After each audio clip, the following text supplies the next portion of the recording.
Did you get in there? Golly, man. Hey, listen. If we win every game like that, then you guys come in the locker room all the time, right? I know you will. Trust me. So guys, what a good game for us because it was a good game because we were able to see two different teams. And what I mean by that is we've had a couple guys that haven't played basketball in over a year and a half, like a meaningful game.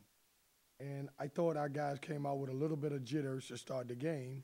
And then once we settled in, I thought we played great. You know, I think we finished the game on a 51-14, run, which was good for us. Our press got involved. I thought we did some good things. When you look at the stat sheet, very happy with our guys. We had 4 guys in double digits, and DJ Funderburg is 1 point for being in double digits.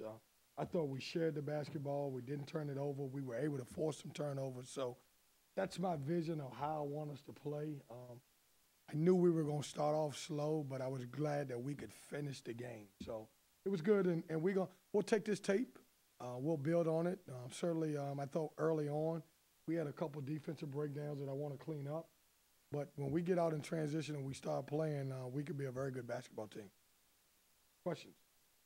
It's a fairly young team. How important is it for TD to really have a game like that tonight?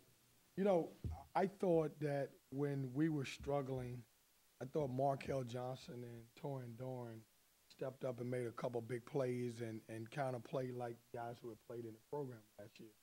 Also, I could say the same thing about C.J. Bryce. I thought he had some great rebounds and everything else. So it's important for the guys who have played for me before to obviously lead by example, and I thought those 3 guys did.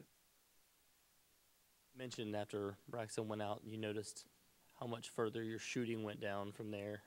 When you see guys like Torin and Markel knocking down shots like they did in the second half, especially from behind the arc, how much confidence does that give you in your guard play? Well, I took Torin Doran out of the game at the end because I told him if I don't take him out, I'm going to mess his average up from 3. It's good for some of those guys to see the ball go in. With Braxton, we're a really good three-point shooting team. Without him, we're average. And, I thought we shared the ball. I thought we made the right play, and guys stepped up and made some shots.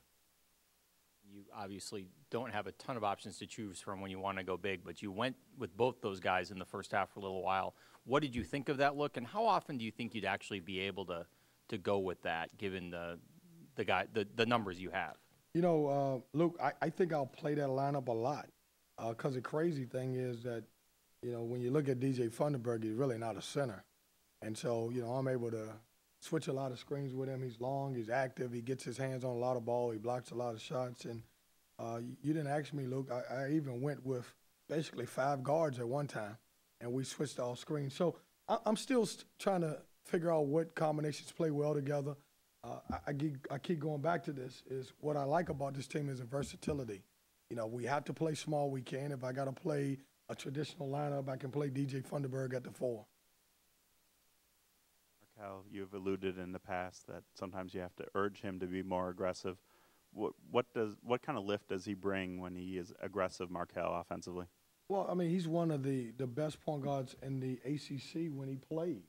But, I have to, with Markel Johnson, he's not a guy that's hunting shots. He would, an ideal game for Markel would be to have 10 assists and 8 points. And that's okay, but at times with this team, as a veteran, he's got to be able to score the basketball. And when we needed him to, he did tonight. CJ and Devin, both guys that hadn't played basketball, as you mentioned, in a long time, both hit double digits tonight. What did you see from them? Well, I thought CJ got in a groove. I never thought Devin did. I never thought Devin hit his stride a little bit, which is probably a good thing for him and us because we'll be able to go look at the film and see some of the things that he need to work on. I thought he forced a couple shots. That's okay. We went through the same thing, obviously, early in the year last year with Al Freeman. And then once we told him what's a good shot and be able to share the basketball, he became a good player for us. They played a pretty good zone defense tonight. How important was it for the guys to face that tonight early on? Well, I think we're going to see a lot of zone this year, not because of, Braxton being out. Just a lot of coaches around the country are going a little man-to-man, a little zone. And so I think we'll see a lot. It was good because our guys did a great job sharing the ball. I thought we penetrated. I thought we got the ball to the middle, and we were able to throw over the top of it. They led 51-43, and then you guys went on a 54-12 to kill it off. What was it you guys did differently and better from that point on? Well, great coaching. We talked about just playing hard. I primarily was playing a man-to-man press, and I think when we went to our diamond press, it kind of changed the game around a little bit. I wanted those guys, obviously, to be able to pick them up full court and work on them a little bit without running the zone press. And then I think when we went to our zone press, we were able to turn them over. Gibbs had 23 in their exhibition game, and then he followed up tonight with 24, and Morris had 16. Is that just good offense, or anything that you think you would want these guys to correct for future opponents? Yeah, look, we take pride in stopping guys, so obviously I'm not happy with anybody scoring 24 points. If they do, I want them to shoot a bad percentage. We'll go back. I'll look at the breakdown. See, I thought he got too many open shots. I thought he rejected some screens that we should have forced to the screen, and he had a good game.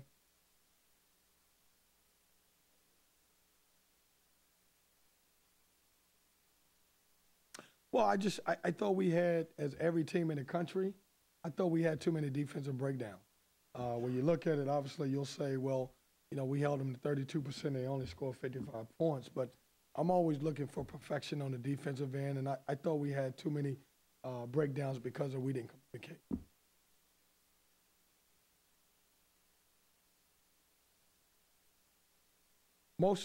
I'll give you a secret, guys.